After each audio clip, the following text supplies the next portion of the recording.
Amados hermanos y estimados oyentes, es un privilegio para nosotros compartir con ustedes nuestro alimento diario.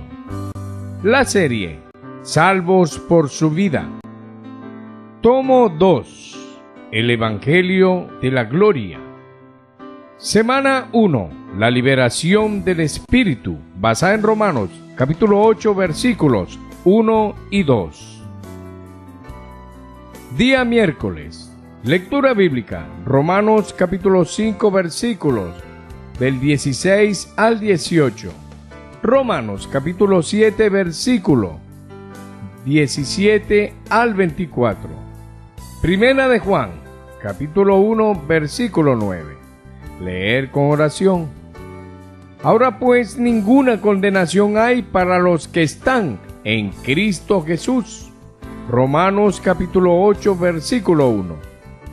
Libres de toda condenación. Ayer vimos cómo Pablo detectó el problema del conflicto en su interior. El motivo era su posición y actitud de marido, que intenta agradar a Dios por sí mismo. Por causa de esa luz que recibió con la salvación, Pablo pudo dar gracias a Dios y reconocer a Cristo como su marido, concluyendo que hay esperanza, que es posible ser libre de la ley del pecado. Por eso declaró: ahora pues ninguna condenación hay para los que están en Cristo Jesús. Necesitamos entender el significado de la palabra condenación en ese versículo. Es usada en Romanos, capítulo 5, versículo 16, cuando dice: y con el don no sucede como en el caso de aquel uno que pecó, porque ciertamente el juicio vino a causa de un solo pecado para condenación. Aquí la condenación se relaciona con el pecado. El versículo 18 prosigue: así que como por la transgresión de uno vino la condenación a todos los hombres. Esa es la condenación que está en toda la porción comprendida entre Romanos, capítulo 1, versículo 18 y capítulo 3, versículo 20. Y se refiere a la condenación objetiva que involucra a la humanidad en general. Esto es, a los hombres pecaminosos, a los moralistas que se consideraban justos y a los religiosos. Esa condenación es la aplicación de la ley justa de Dios, por causa de los pecados cometidos, como homicidios, drogas, prostitución, fornicación, robo, hurto, corrupción. Todos esos delitos traen la condenación de Dios sobre la humanidad. Sin embargo, la palabra condenación utilizada en el primer versículo del capítulo 8 de Romanos se refiere a los pecados groseros, a los pecados exteriores.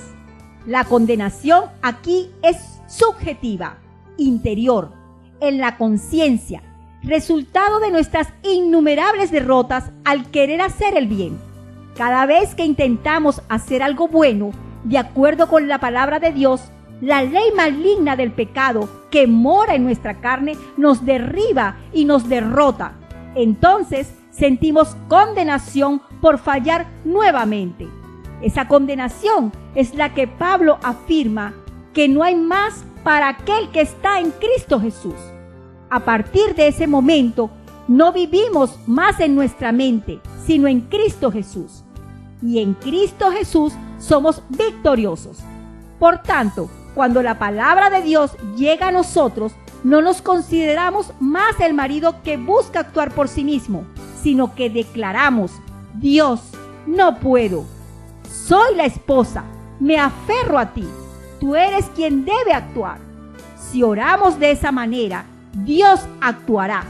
El secreto es estar en Cristo.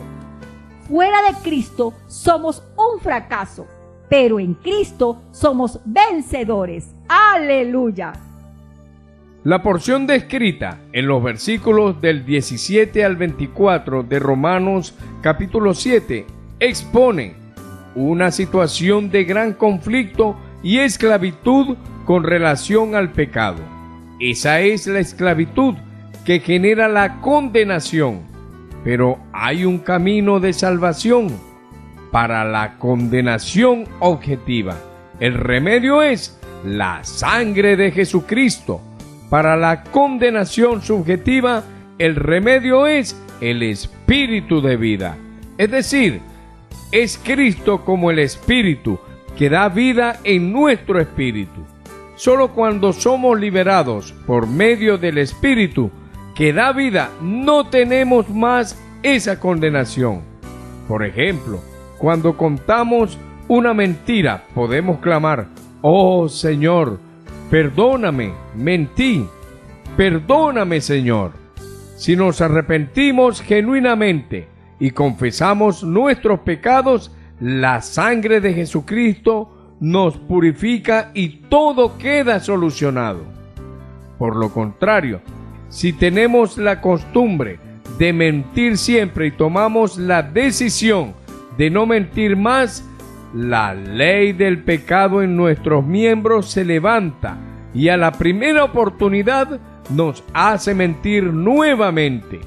Por esa razón, ni siquiera entendemos nuestro modo de actuar y derrotados decimos: ¿qué me pasa? Prometí que no mentiría más. Odio mentir. Dije que no lo haría. ¿Cómo entonces terminé mintiendo de nuevo? Esa experiencia trae aquella segunda condenación.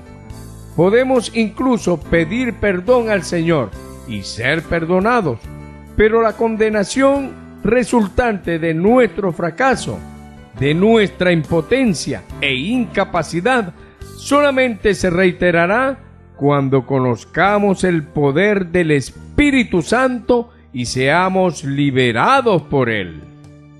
Pregunta: ¿cómo podemos ser liberados de toda condenación? Buen provecho.